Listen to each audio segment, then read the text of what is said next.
Stampers, it's Kim Vogel with the Basement Bunch Stampers here for another terrific Tuesday video. And today I'm going to share with you a really cute, fun card using what we call the triple time stamping technique. And this is really a fun card. And why we call it triple time stamping is because we stamp on all three of these layers of this very vanilla cardstock at once. However, we have a piece of cardstock in the middle of each layer, giving it like a triple effect look. And so today I'm going to share with you how you do this technique and how awesome it is to have a quick, simple card and a nice wow factor in the process of doing that. If you haven't joined my mailing list yet, I encourage you to do so. If you go to kimsbasementbunch.com, there's a spot there for you to sign up. I do weekly videos as well as free tutorials on Friday with lots of ideas for inspiration. So to get started with this card today, I have pre-cut some of the pieces in advance. Now I will list all of these measurements on my video here. Also, there will be a link there'll be a link in the video description taking you back to my blog post so that you can also see these typed up on my blog post as well, because there's lots of different cutting and lots of different sizes that are involved in making this card. So I'm not going to take the time to go into all of them here. Again, I encourage you to go to my my blog post, and the link for that's in the description of this video. But there's lots of different sizes, and they're all layered simply a 1/4 of an inch different. So you can kind of tell that this very vanilla piece is going to layer onto this one. And this is your standard 5 1/4 by 4 piece. And then these two pieces are also going to layer. And when we're all done, we kind of glue it together like that. So what I want to share with you is how I stamped that. And I'm going to bring a piece of grid paper in because I don't want to ruin my backdrop here. And what I'm going to do is bring in all of the very vanilla pieces of cardstock and set all the other ones to the side for right now. And if you have temporary adhesive, that is what you're going to want to use. Now I'm using a little bit of snail, but I'm only using a little bit just to hold these together. So what we're going to do is we are going to put a little bit of adhesive on these, and we're going to layer them all together. And I'm going to try my best to have the same amount on all 4 sides showing there to get that right in the center. And then we're going to add a little bit of adhesive to this one as well. And again, you can see I'm adding a real little bit just to hold these layers together. And I'm going to glue that down. Okay, so now I've got my 3 layers glued down. Now we're going to do some stamping. So let me bring this in here again so you can see. And the stamp set that I'm using is called Flourishing Phrases. And this stamp set is carrying over from our annual catalog that's going to be leaving us May 31st. This stamp set is also in the new catalog, so you can still get this. It's one of 2 cases of stamps, and I only grabbed this one, but the other one has a bunch of sentiments. It's a really awesome stamp set and a really awesome one to have to your collection because it's great for many different occasions. Today we're going to be using this little flower here and the hello sentiment down there. So what we're going to do first is using the flower stamp. I'm going to start by stamping it using the Coastal Cabana. Now Coastal Cabana is a color that is returning, so it is one that was originally gone for a while, but it is coming back. So we're going to go ahead and stamp some flowers using this Coastal Cabana, and you can see how it's leaving a mark where I have those layers. That is completely okay, because once we separate this and we glue them all together, you're going to see how the layers, the cardstock covers that up. So you won't even see that at all. It's kind of phenomenal. Just grabbing a baby wipe here, I forgot to do that. Since I'm using the same flower for all 3 colors of my ink, I do need to clean it in between, so that's where my little pause is going to be here for a little bit.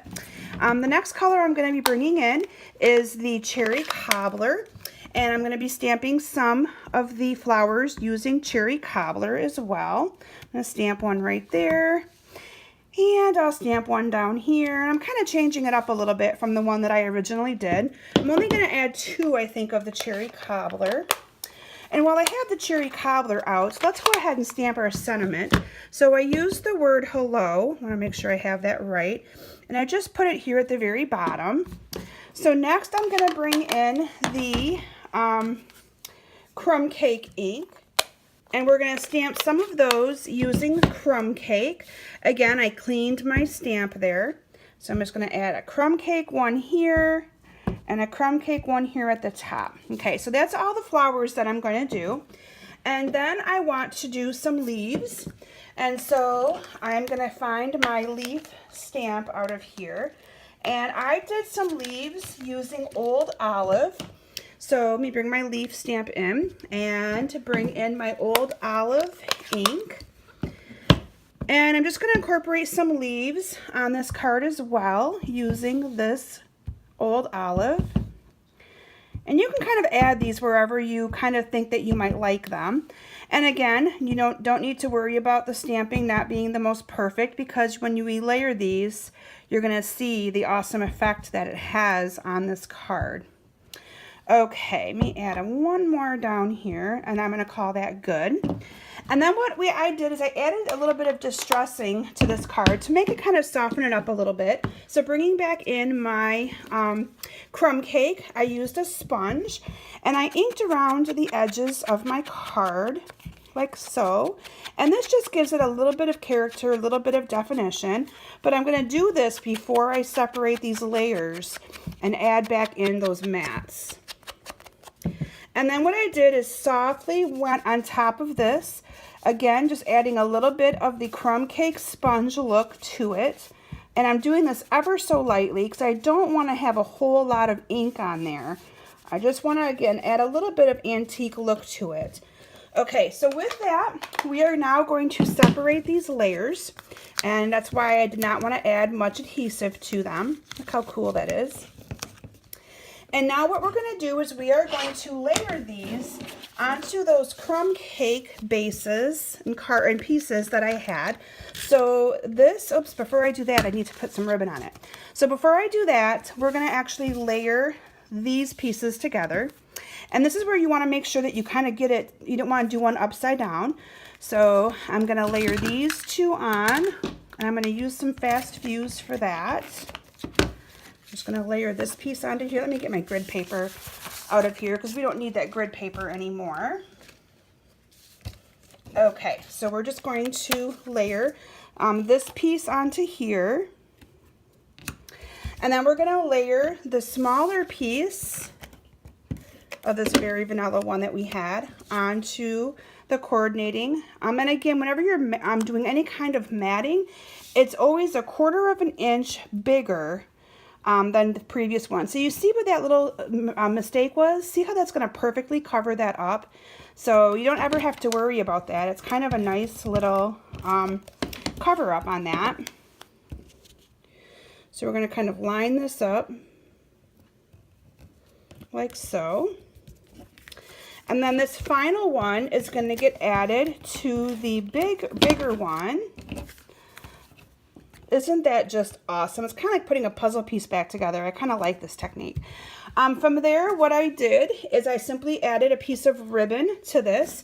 Now, I'm not sure how you do your bows, but I have a little cheater method. Now, this is the metallic gold trimmed vanilla ribbon, and I cut a piece big enough to fit around here.